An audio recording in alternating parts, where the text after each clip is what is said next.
So welcome to everyone. Good afternoon here in sunny Valga, and also to everyone who is following this event online. We are here today to launch the fresh report on Estonia-Latvia future cooperation. Knowing that good neighbors are valuable in good times, but they are even more valuable in difficult times. So I think this is now a very timely initiative to take a fresh look at how to further strengthen the relationship and cooperation between the two countries. It was the initiative of the two foreign ministries last year to do this report. And the two independent rapporteurs have been working on it for approximately 1 year, involving a lot of stakeholders in both countries in discussions. And so now we have the end result in our hands today. It's a very broad look at Estonia-Latvia relations, covering everything from the geopolitical context and the threats that the countries are facing and managing together, to business ties, culture cooperation, education, and of course cross-border cooperation, which is particularly relevant as we are here in Valga today at the border. And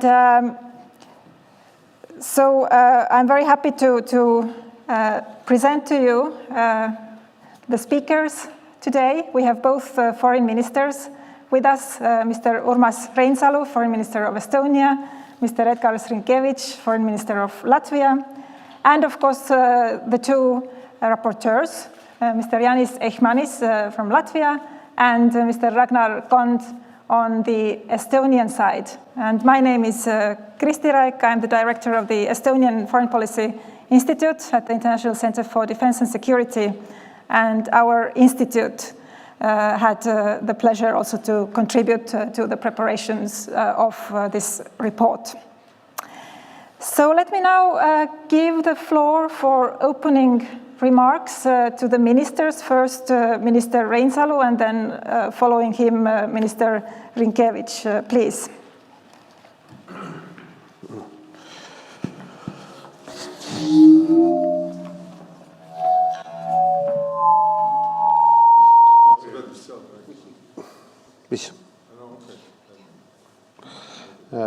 Dear Edgars, honorable rapporteurs,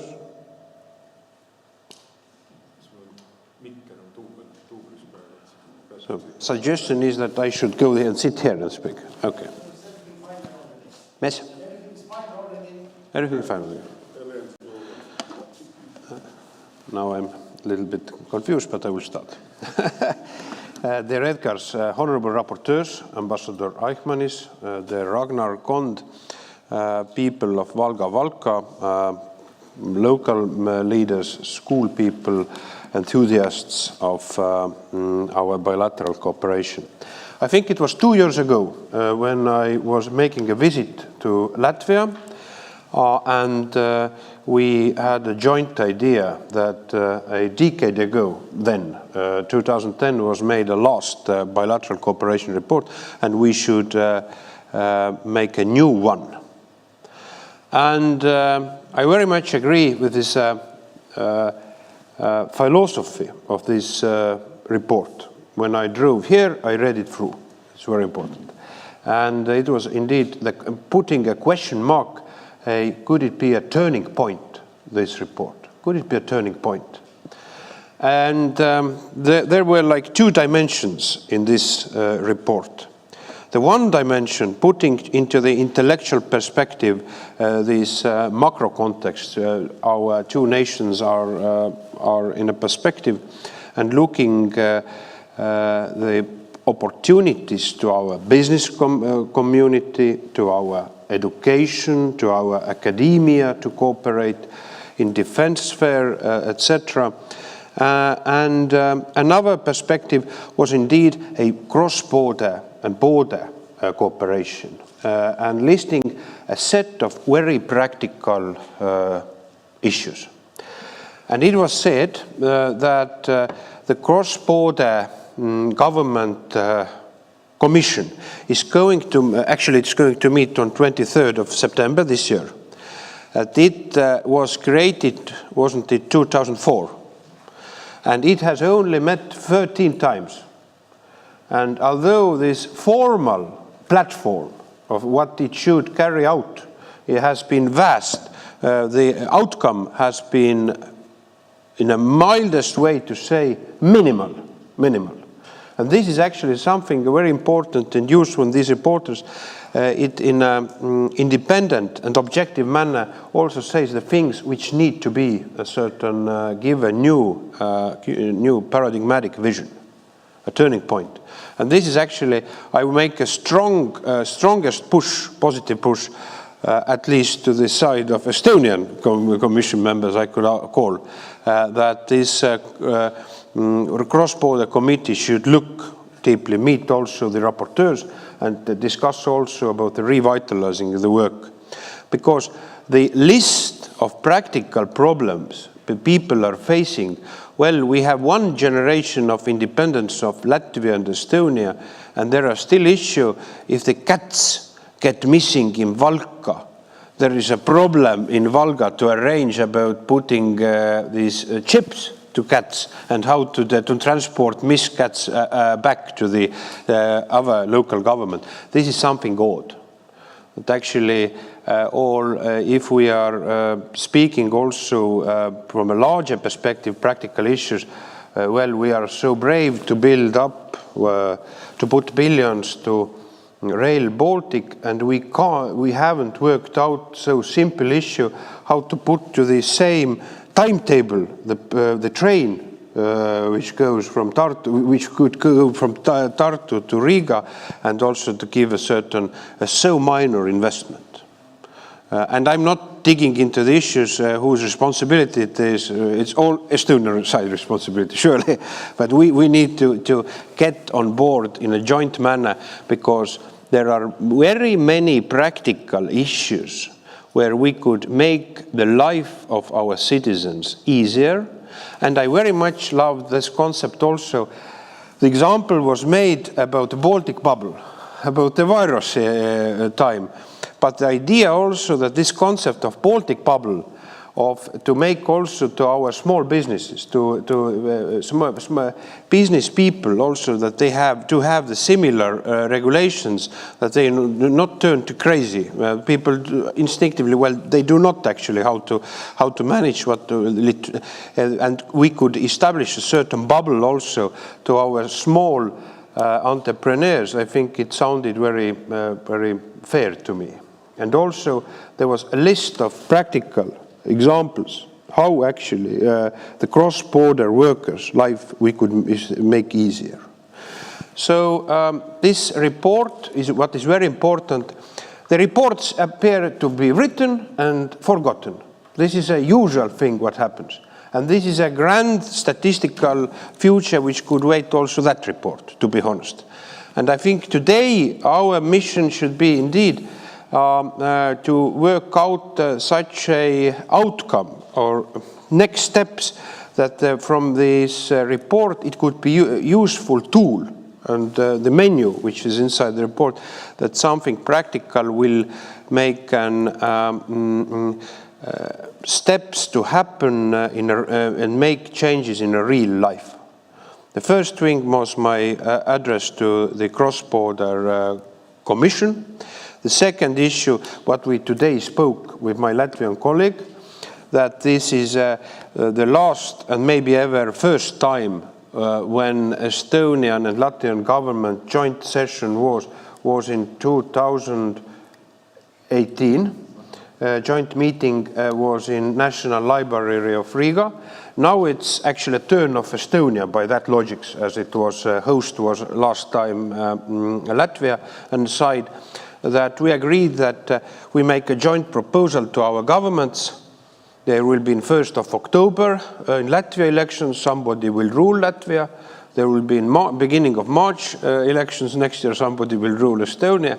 And the next joint government meeting, where actually I would very much to see also that our honorable rapporteurs will have also a floor, and a certain presentation should be made. And also during that time, starting from 0 point now, meeting of 23rd September, that up to the meeting of governments, also some practical roadmap could be planned. As it always is, all the ideas will not be carried out. And very interesting, I looked through and I thought which part of report is written by Ambassador Eichmann, which part by Ragnar Kond. Maybe I felt some parts, I felt maybe, but it still remains a little secrecy. Ragnar Kond is very famous salesman of Latvia and Latvian state in Estonia. Always when we look, Ragnar is making a clip. Always it's like in Latvia there is a better decisions made when in Estonia. Electricity compensation, how to fight coronavirus, everything is better. Okay, it gives us a strong positive push also in Estonia to be at least at the same level as Latvian friends in the wonderland of Latvia have turned to be. So truly, it has been a great achievement. It's a symbolic place to launch this report, and I'm truly grateful to all these people who were interviewed, and particularly to rapporteurs for that job. And as I stress, now the value of report will be actually given then how we as states, as agents of public sector could then implement that. But truly, thank you very much. Thank you, everybody.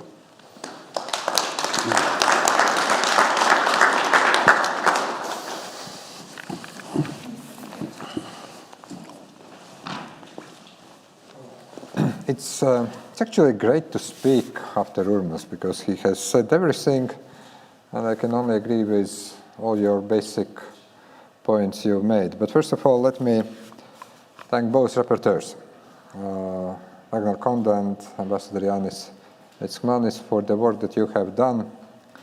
I think that it is very important that you have been able to put this report in the larger context of the challenges that Europe is facing, Russia's aggression against Ukraine, and also the challenges that our countries are inevitably having also both regionally but also in our bilateral cooperation. And I think that you have also had a very good opportunity to look at the first report that was written, if I'm not mistaken, back in 2011 and presented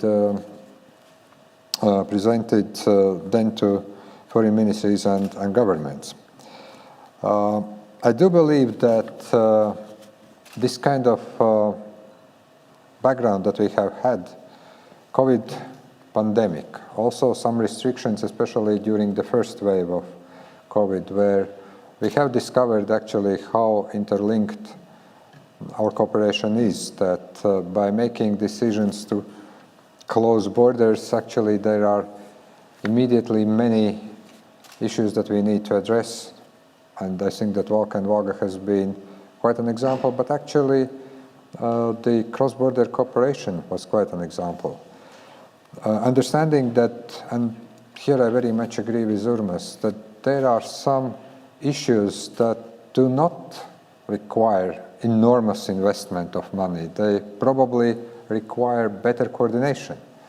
The train issue, the way how to address some of those issues that are very important to the people, be the cat problem, be the train problem, or be the problem of simply having better services provided by the governments and also by the local governments, addressing issues that are related to cooperation in the education and health field.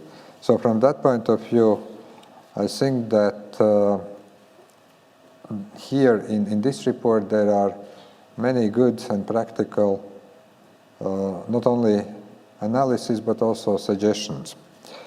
Second, one thing is it's great to write reports, it's great to present them, and for ministers, it's great to praise them. But as Urmas said, I think that it is very important that we come back to this almost tradition we started back in 2018, but then again, some circumstances came into effect, that there are regular meetings of the governments, not only the Commission that is working with practical issues, where we can actually not only have great reports about friendship and cooperation, but also look into the practical issues that are being reflected in the report, or listening to our local governments from both sides and trying to address them. Maybe as we just almost had a great discussion about entry restrictions for Russian citizens, there is a regional coordination, but there is national decision-making at the end of the day, because each and every government of the Baltic states at the end need to make its own decisions and to implement those. So from my part, really thank you to rapporteurs. As Urmas said, both of our countries are facing elections, so it's very easy to promise a lot right now, as we have only 3 weeks to elections and you have 6 months. But then inevitably, governments are elected, and inevitably people are expecting that there is also some progress. So I very much look forward that both governments will take some of the suggestions and will implement. And then, of course, it's for me, when we were launching this report, I remember that Mr. Ragnar Kott had already this kind of comparison, what Estonians think that Latvia is doing best and vice versa. And I was very happy to see the list, what neighbors could actually learn. The funniest thing that many of those things that probably Estonians think they should learn from Latvians are hotly disputed back home, and vice versa. So it shows that actually this is a lot of process of learning, discussing, and then adapting the best practices for our own development. So thank you very much one more time, and very much looking forward to rapporteurs and also to the questions and answers period.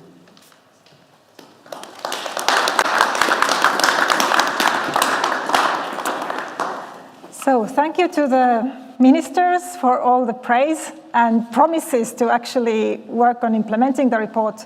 We have agreed that the rapporteurs will make their presentations sitting here, and then after the presentations we can move straight on to the discussion and questions also from the audience. But now please I give the word to Ragnar Kott. Thank you. Thank you.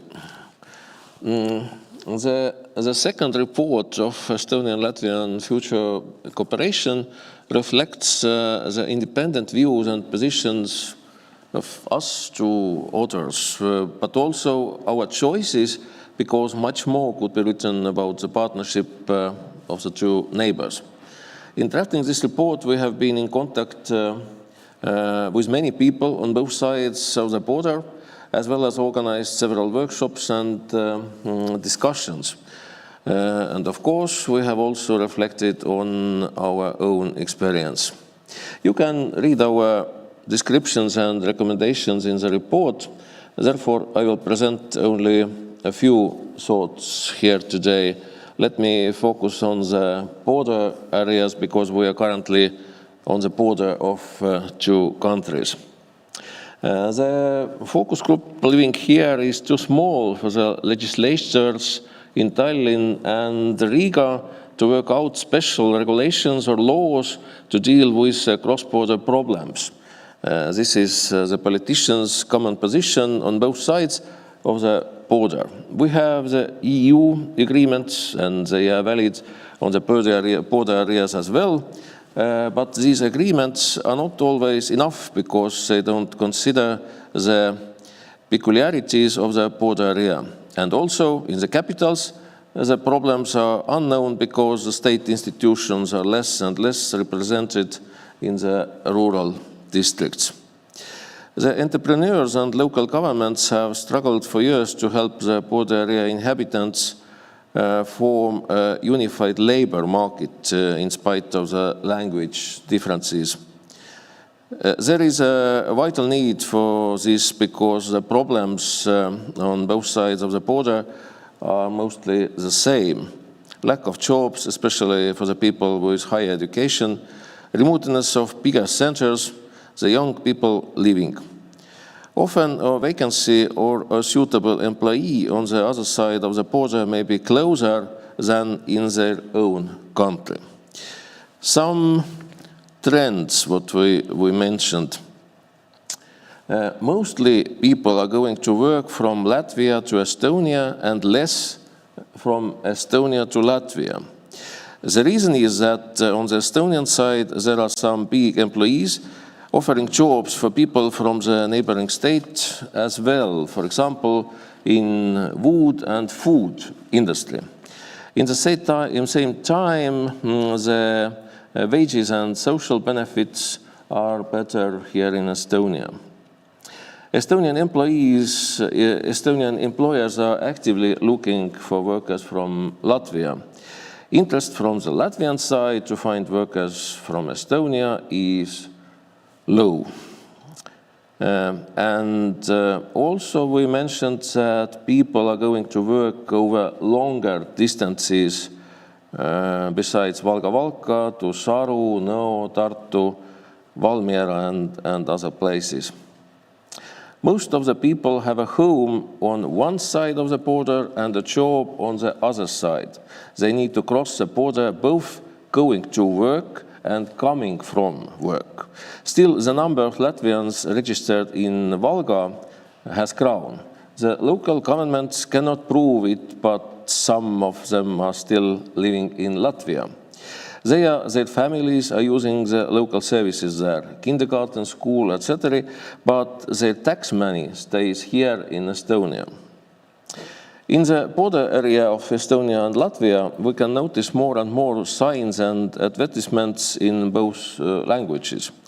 The enterprises in the fields of tourism, catering and commerce are counting on the neighbors as clients, but they do not sell lots of each other's products in the border area. The status of the twin towns Valga and Valka is unique in Europe. And to call Valga and Valka a town or towns is for many people, especially local, not so much linguistic, but a semantic issue. Obviously, by law, there are two separate municipalities, not just two towns, but two parishes. The wish of many inhabitants and parish leaders is to govern the region in a common direction. One town, two countries, this is a common motto of Valga and Valka, but there is a border somewhere, not just at Konaja stream, but in the people as well. But considering the municipalities' uniting goals and the electors' wishes, the people are expecting more results from the common development of the urban and the rural areas and not the cooperation of the parish centers. Russia's aggression to Ukraine has brought up the need for other kinds of cooperation. How should Valga and Valka act in the case of possible danger, together or separately? How and where would the people be evacuated? On what side could people count on getting medical aid? With the support from the EU, Valga and Valka have built a common central square. They continue to work on making a cross-border recreational area. The towns have common fairs and parties. They organize festivals, culture, and sport events. But who, if at all, is planning the longer development of Valga and Valka, dealing with the exchange of information, forming common positions, and presenting them? The towns do not have a common development plan that would enable planning services, infrastructure, the economic development after 5, 10 years or longer. In the same time, Valga and Valka, considering their location and experience in dealing with cross-border issues, could be a proper place for developing Estonian-Latvian cooperation in general. Simply put, in Riga or Tallinn, we cannot go out of a meeting room to see how things are going in both sides, but it is possible here in Valga and Valka. The Latvian-Estonian and Estonian-Latvian institutes have been working in the border towns. Their original purpose was to involve universities and participate in researches and science projects. Despite of nice names, neither of these institutes found their real role. They functioned as ordinary translation bureaus and were closed soon after. For long, Valga and Valka municipalities have discussed how to coordinate mutual operations more efficiently, and by the time of writing this report, the decision has been made to hire a Valga Cooperation Coordinator, and one of the tasks will be promoting the twin towns internationally.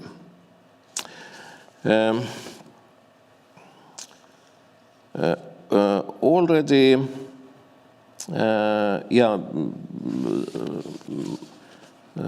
in 2004, Estonia and Latvia have established a form of cooperation to acknowledge, explain, and find solutions to the border area problems.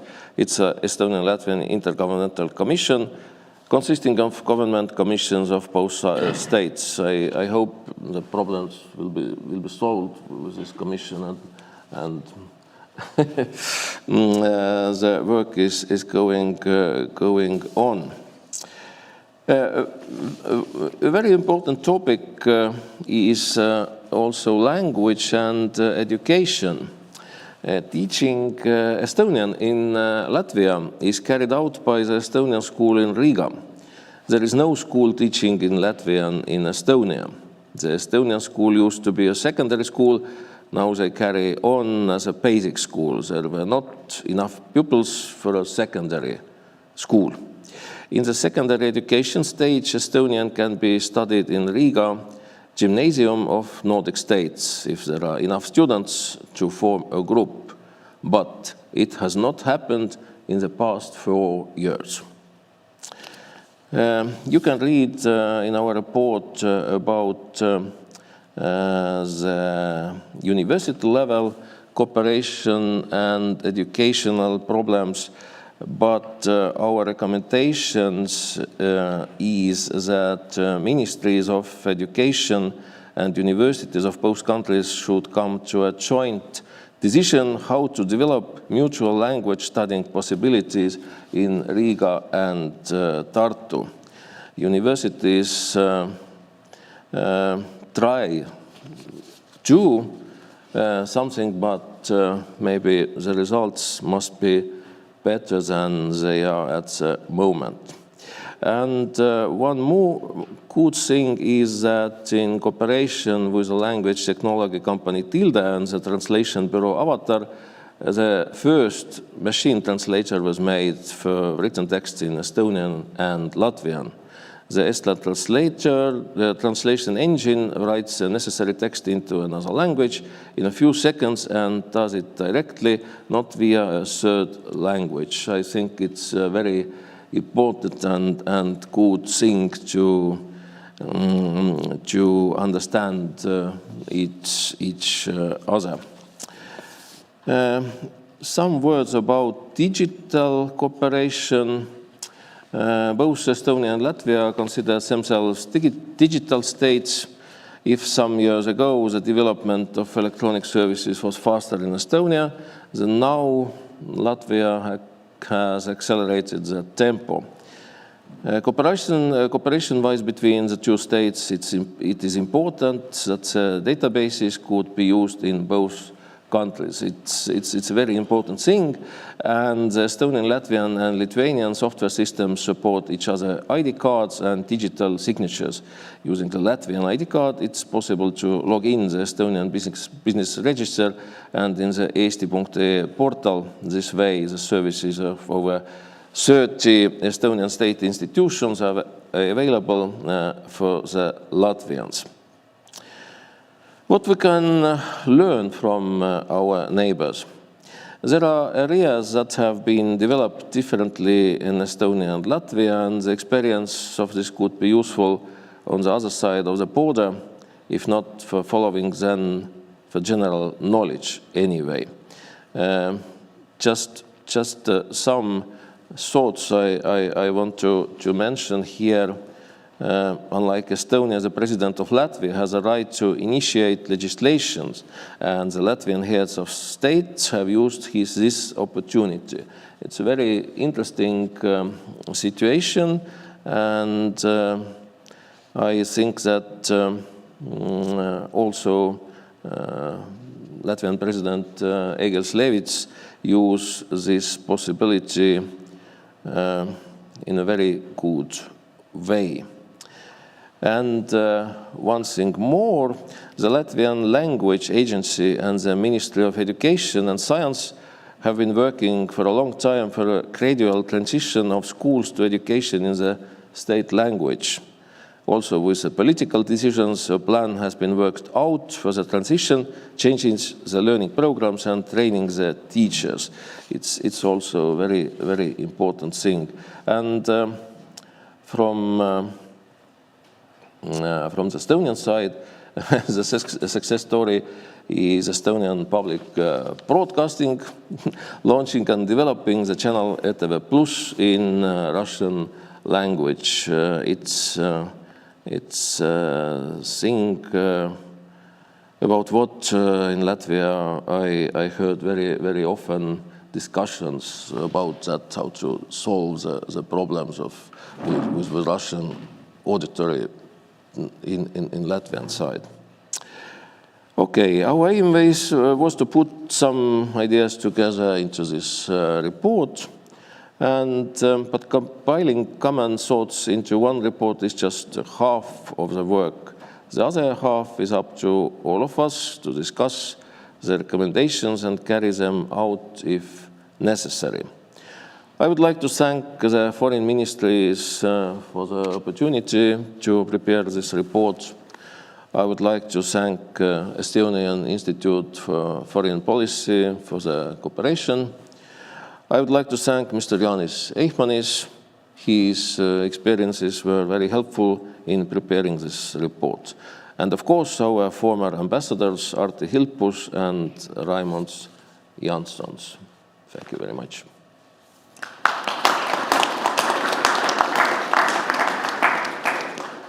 Thank you very much, Ragnar. And I must say there was a great balance between the two rapporteurs in the sense that Ragnar knows extremely well the local situation and the practical issues in Estonian-Latvian cooperation, and especially in the border region.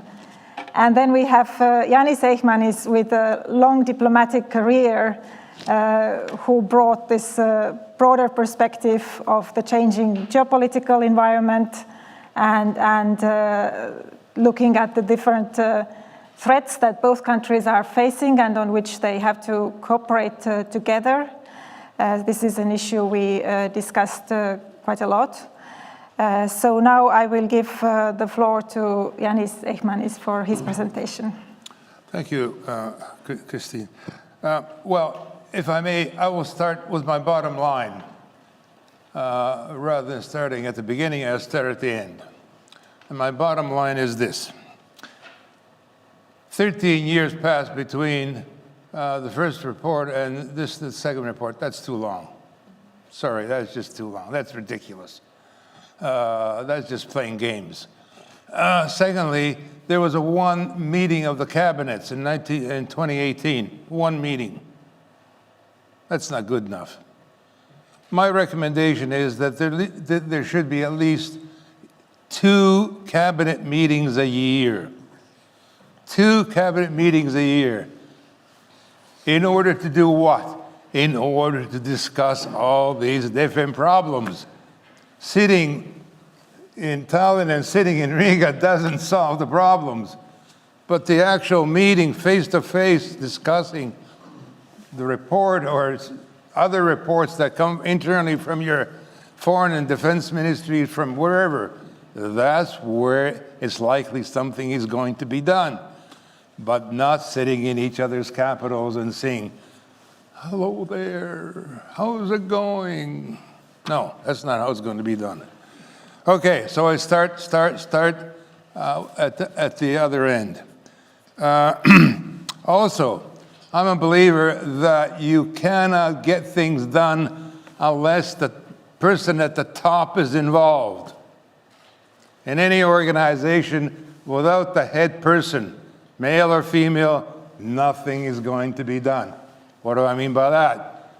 If this issue of our cooperation is not in the Prime Minister's office and responsible at that level, I'm sorry, things are going to be very difficult. Because at the Valga level, it's fine to talk and try to do things, but without that support back in Riga or in Tallinn from the Prime Minister's office, sorry. Okay? So I start at the end. Now, I'll try to go to the beginning. We had a good discussion as a result of the COVID and the Belarus situation about crisis management, crisis preparedness. And overall, I think we came to the conclusion that overall cooperation is fairly good at that level, at that particular time. But it turns out there is a marked difference in the style or the way decisions are made in Tallinn and the way decisions are made in Riga. In Tallinn, decisions are made at the Prime Minister's level. The Prime Minister's office is the one where the concentration on the focus of decision making. In Latvia, it's more at the ministerial level. So, as Foreign Minister Rinkevičius, it's a question of coordination. In Latvia, it's more a problem of coordination than there is a group, vadības grupa, I forgot. Yeah, that has been formed to deal with some of these issues. But again, in my view, it's got to be the person at the top who's made responsible. Now, there are various political and constitutional reasons why that's more difficult in Latvia than I think it is in Estonia. But at any rate, so that's one idea. The other thing is, I think as well mentioned, is that there has to be formal and informal contact between the various people who are responsible for dealing with the crisis. They have to know each other. They have to know what they're thinking, how they're going to react, so that they don't have to even phone up and find out what's going on, because they already know, because they've met and they've discussed those sorts of issues. So there's got to be, and I can give you a list of all the various crises that have happened and are likely to occur: financial crisis 10, COVID, Belarus, Russian incursion, and of course global warming. All these things are going to have some kind of a crisis impact at some point in time. And if we're not prepared, how are we going to deal with them? At the last moment? Look at what happened with COVID. The vaccines were bought at the last moment because nobody really thought. And it wasn't just in Latvia. It was all over the world. Nobody had a clue. We have to analyze. We have to have people who are thinking about this sort of thing. Any number of institutions now have come to the conclusion you have to have permanent people who are watching out for the health problems of viruses coming out of wherever, okay? In other words, we have to become more focused on what is going to happen from now until something does happen. We can't go to sit back and say, well, okay, 2 years and nothing's happened. We can forget about that issue. Sorry, folks. This is not the world we're living in.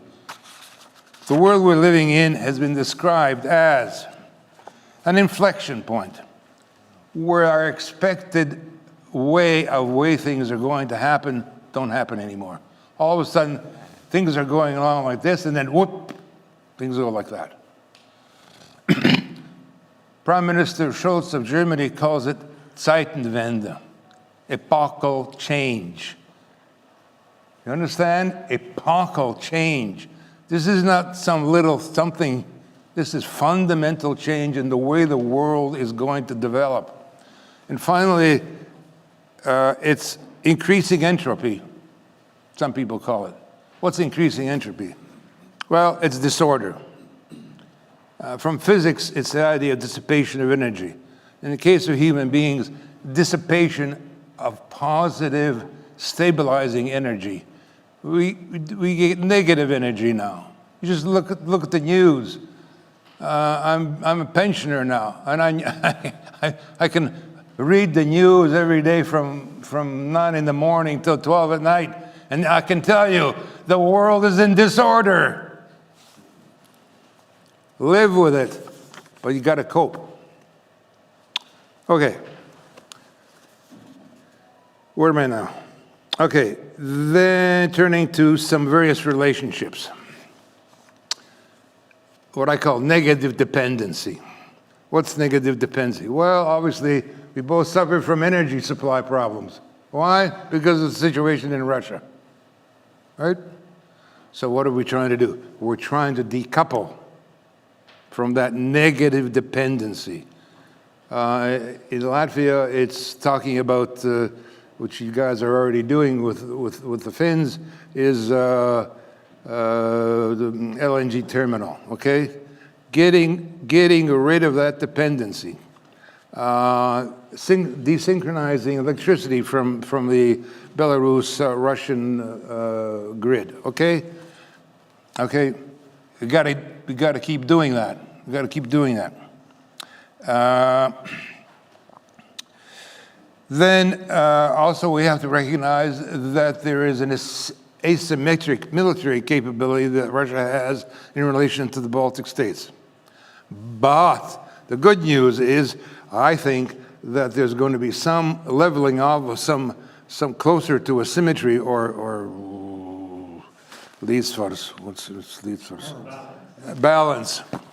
Balance now because of what? Because Finland and Sweden are joining NATO. You know the kind of submarines that Sweden has? Phenomenal submarines. They can keep those Russian ships in Kaliningrad on their toes. And then the Finns are buying 64 F-35s from the United States. It's the best fighter aircraft going. Now, that will give the Russians pause to think about doing anything. And now that they're going to be part of NATO, it gives a different perspective on security in the Baltic region. And my recommendation is that that is, both countries should try to entice or convince the Swedes and the Finns to join the NATO multinational northern headquarters, which is situated in Adaji, if I'm not mistaken, to become part of the forward defense. Why? Because it's important for them to be talking to NATO in this part of the Baltic region. It's not enough for them to talk to Brussels and NATO and Brussels. They have to be here. The kind of things that we together are thinking about. They have to join in that conversation, that military conversation. So they should be encouraged to join that multinational northern headquarters. It's too long a title for me, but anyway. Okay, another critical thing is Rail Baltic. Why is it important? Not just because of the fact that it will help increase economics and tourism, all those good things. But why? Because you can get the NATO support quicker to this part of the world in an emergency, right? Because you got one type of rail that goes from Central Europe up to SAR as well. If they build a tunnel between Estonia and Suomi right up to Finland, right? So it's very important as part of the defense systems to have that Baltic rail. And this is, of course, where it's important for us to make sure that the European Union gives us financial support. Okay, another thing is power competition, global power competition. And here you can see United States and Europe as a couple, and you have Russia and China as a couple. We know where Russia is going with its attempt to gain the great power status again. The question is, what role is China going to play in the future? As we know, over the last several years, they have tried to buy as many significant companies as they can and do another kind of science-related things in Eastern Europe. And my recommendation in the report was that this had to be rethought, that relationship with China. And then after I made that recommendation, guess what the two ministries did? They left 16+1. Congratulations. Now you have to work on China within the European Union context, as I understand you in fact are going to do. But nevertheless, I think it's fair to say, and I think that nobody would disagree in this room, is that the Baltic states constitute the fault line between East and West, as I just described. So it's important It's important that we both analyze what's going on, how that power dynamics is likely to change. And here I'm talking about 2024. And for us, it's not just a matter of what's going to happen in Russia in 2024, although that's important, but even more important in some ways is what's going to happen in the United States. What elections will bring in the United States. And you know who I'm talking about, because he has expressed some reservations about a commitment to NATO.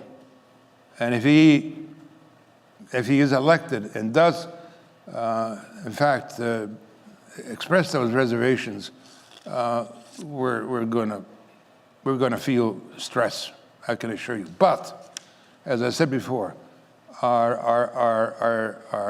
in my opinion, what levels things out with balance is the fact that Estonia, Finland, and Sweden are going to be part of NATO in this part of the world.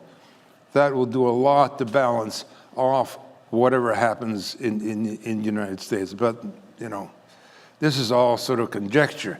So it's very important, I think, for both our countries to find people who are capable of doing the analytical work to focus on the elections that are coming up. And it's not just in the United States, Russia, it's where else was it?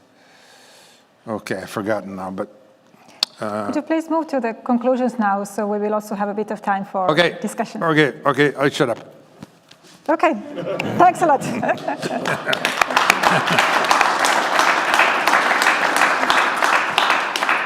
It sounds like we should have booked 2 hours instead of 1. There is so much substance in the report, but we do have 10 minutes left.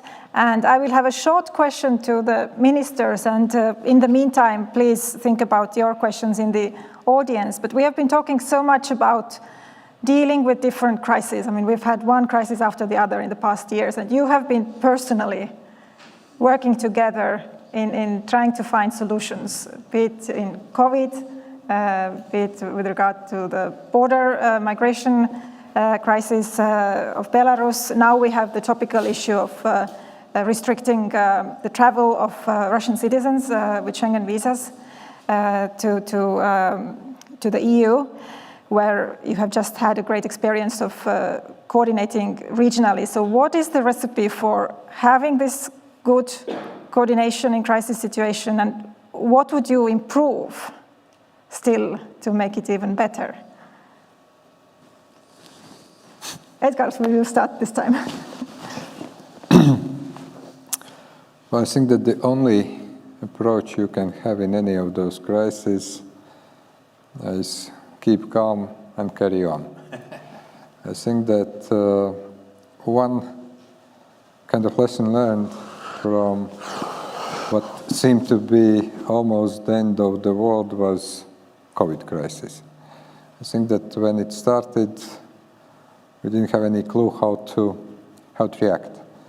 I think that almost remembers that great month of March when we were calling each other for, I don't know, 5-6 times a day because of the repatriation of our citizens, because the need to coordinate different issues, by the way, also related on how actually not to impact too much cross-border cooperation and so on. So, number one, I think that we all understand that we cannot do a lot if we act alone. First of all, regional coordination, and then, of course, European coordination and work at the European level is important. And by the way, today we were discussing another looming crisis. We were spending almost 2 hours talking how to tackle energy, how to tackle the upcoming winter season. We were exchanging a lot of detailed information about what Estonian government is going to do or is already considering, what Latvian government is considering. And we understand that, first of all, we need to exchange information. Otherwise, we can actually make decisions that may negatively impact each other, and then inevitably we are going to deal with the consequences.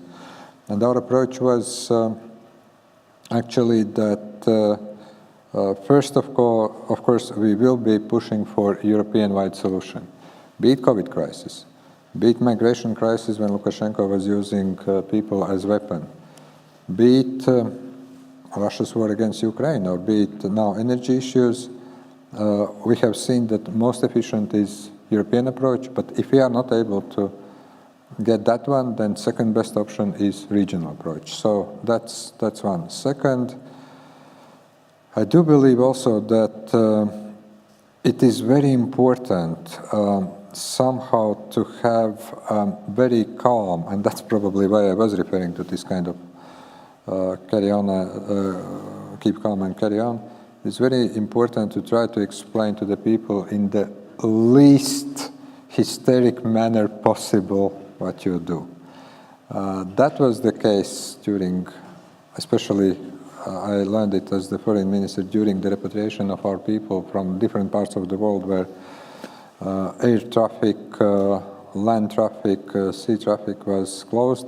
Or recently, when the war started, there has been a lot of anxiety, and simply it's not enough that you do things, and believe me, governments do a lot of things, but it's also very important to try to explain to the public what you do. And also it is very good that if we coordinate messages between us, because there have been sometimes the cases when a politician from one country says something that has been echoed everywhere, that is not exactly probably correct thing, and then you have to spend a lot of time to deal with that. So a lot of coordination is required, a lot of communications is required, but what we have found in those last years, that if we proactively work as the one voice, then we can get the result. Thank you. Urmas, what would you improve? That was part of the question. Karl Marx has said that being determines the perception of mind, basically. So I think we are actually far more, as countries, around societies, far more nearer in that sense in our subconscious, because we think in the same manner and also the same solutions, because of the context of things are similar. And so, and there is also could be pretty interesting area of studies how we are actually mirroring our national decisions. And we actually, it happens by instinct. There's going 12 hours after Ragnar Kond news, when Estonian journalists are starting what we are doing about the issue, that there was news that in Latvia they are prohibiting Russian language. Of course, no any such proposal was made. It was some misinterpretation, but still Estonian media started to ask me, what are the grand news in Estonia? And I'm pretty sure it's vice versa. I usually look at the Delfi in Latvia, well, Delfi also in Lithuania, Delfi in Estonia. It creates, so this social media creates public atmosphere. And I looked very much this dynamic duo of our rapporteurs. Ragnar could be very grand Latvian politician, You are so polite towards Latvian politicians, state, everything. You would be like kind king saying them. That doesn't matter. And Mr. Eichmann, you would be so great Estonian senior statesman. We are in deficit of that, who gives us a discipline in these harsh times. We would very much evaluate that. Can I just add, Urmas Reinsalu could be great Latvian diplomat after this statement. Thank you. Sounds fantastic. Now, we have a few minutes left. Questions from the audience. Here, please. And wait for the microphone. And please shortly introduce yourself. Maybe everyone else knows you from me. Yeah, Vents Armants Krauklis, town mayor from Latvian side of Valga. You know, in Middle Ages, many times Livonian Landtag was organized here in town whose name was Valga, because its place was the best place to make common decisions, because more or less Livonian Federation was in same territory as today Latvia and Estonia. And I fully agree with Jānis Eichmanis. We have a lot of common problems, and I participate in this common commission. I will go next week, next time. And many of these questions in this commission discussed more than 10 years. It's not good, absolutely not.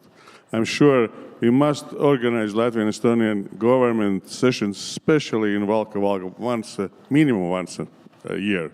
Realistic. A little bit more, maybe it's very hard, but once a year, it's a good timing. One day in Latvian side, other day in Estonian side, first day discussions, next day decisions. And then we go very well and more faster. But I have one question too. We have an old idea about language. Because before Second World War, most of people who are living in border region, not just in Valga, speak fluently neighbor language, Latvian and Estonian, and now Latvian and Estonian anthem, and celebrate both state birthdays and so on. Our idea is we must start language in kindergartens, because it's age when it's very, very easy. But when we discussed about it, we understand we don't have teachers, we don't have methodics, we don't have teaching materials. A little bit we don't have political will too.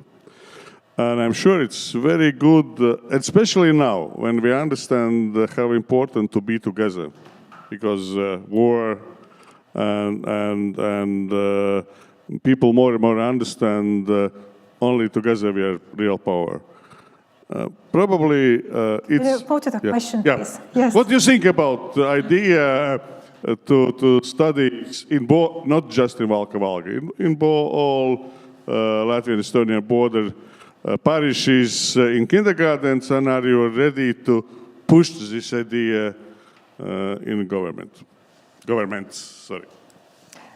Thank you very much. So, a question on learning each other's language, and now I will give the floor to the panel, and please answer the question, and also if you have any final remarks, now is the moment to make them, because we are actually at the end of our session. And let's start with Ragnar Kond, please. I think that we have possibility to learn from Riga's Estonian school about this project. Maybe they have good methods, good programs, what we can use also here in border areas. And about teachers, it's a question about universities, about people who want to learn Latvian or Estonian language, and also in our report, we have a recommendation about that our ministries of education must discuss about that and solve the problem. It's very important thing, not just only here in the border area, but also if we talk about common projects, common business, common tourism, so on, it's very important thing. Thank you, Vents, for this remark. Yanis. Well, to be quite honest with you, I gave you my bottom line. If you remember it, all the better. Thank you for being short. Edgars, please. Just to answer the question. Being a foreign minister is a really great job in any country because you are always supportive of all great ideas. You never say no because you always know that it's other guy's job to do that. But on a serious note, yes, I do support the idea. But look, we have also a very similar discussion, and on 15th of September we are also going to listen as ministers to present a Latvian-Lithuanian report on future relations. And one of the issues that I've been talking and discussing is exactly the same, Latvian-Lithuanian language in the border areas. What I would say, one thing that is very important, and I think that here you who are mayors, who are representatives of people at the local government level know better.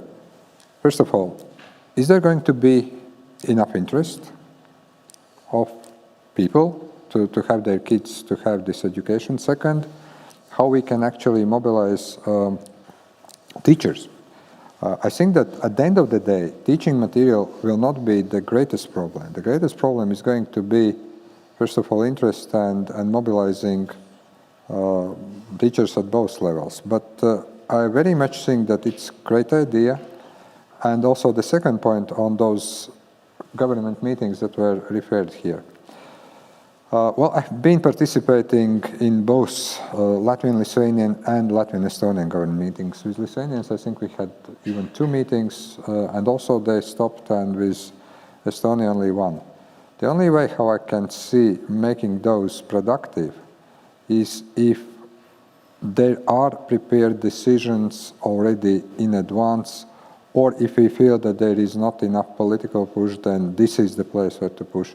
Unfortunately, at this point, what we have got so far in those meetings that I've been attending, great reports by ministers from both sides, great ideas exchange, but not enough prepared, or at least decisions that need to be nailed by the cabinets. And then when we say great idea, we go back and we forget, and then there is not even the kind of deadline, next year's government meeting or anything else, because as they rightly, well, COVID was a bit partly to be blamed because 2 years we were out, and we don't have those kind of follow-ups and decision-making process. And my closing remarks is really thank you very much to both rapporteurs and also to our respective colleagues in ministries who have been working hard to make actually this report happen. I think this is great basis for trying to, and I always know that 100% implementation is impossible, but to reach a higher percentage of ideas being considered and implemented, and maybe to make this more regular exercise, not once in 11 or 12 years, but maybe once in 5 years with cabinets, with governments working a bit more regularly on those issues. Thank you. Urmas, you have the final word. Thank you to everybody. Thank you, Edgars, for co-arranging that report, and our reporters and all the people who were interviewed. the true work now, I think, to get a new stage of our cooperation starts. What about kindergarten language and school language? This is also actually something we have been encouraged by Latvian decisions to pass all the education system into Latvian language. And we have passed decision that we would like to have a full Estonian kindergartens from the 2024, and also over the country the first grade education from the 2024. So we could have a fully universal educational system from the 2030. And so this is something also Latvia has given an encouraging example and push. And so I think also it is worth of studying the proposal on this, also different options of education also in border regions and other language skills. Thank you very much. So now it is time to conclude. I must say I learned a lot during the process of working on this report. There are many positive examples of bilateral cooperation, but one thing that I found particularly interesting and a bit surprising was how many small problems there are in the cross-border cooperation that can be fairly easily solved if someone just takes the initiative and pushes these things forward, whether it's the municipalities, sometimes it needs support from the governments, sometimes it needs private actors, businesses or NGOs or education institutions also doing their share. But if you look at the report, you find many examples of very down-to-earth issues to be improved, starting from the train timetables, for example, or educational cooperation. So with these words, I would like to thank the ministers. Thank you very much to the rapporteurs for all the work you have done. And thank you to the audience. Thanks for joining us. And please do take a look at the report. Thank you.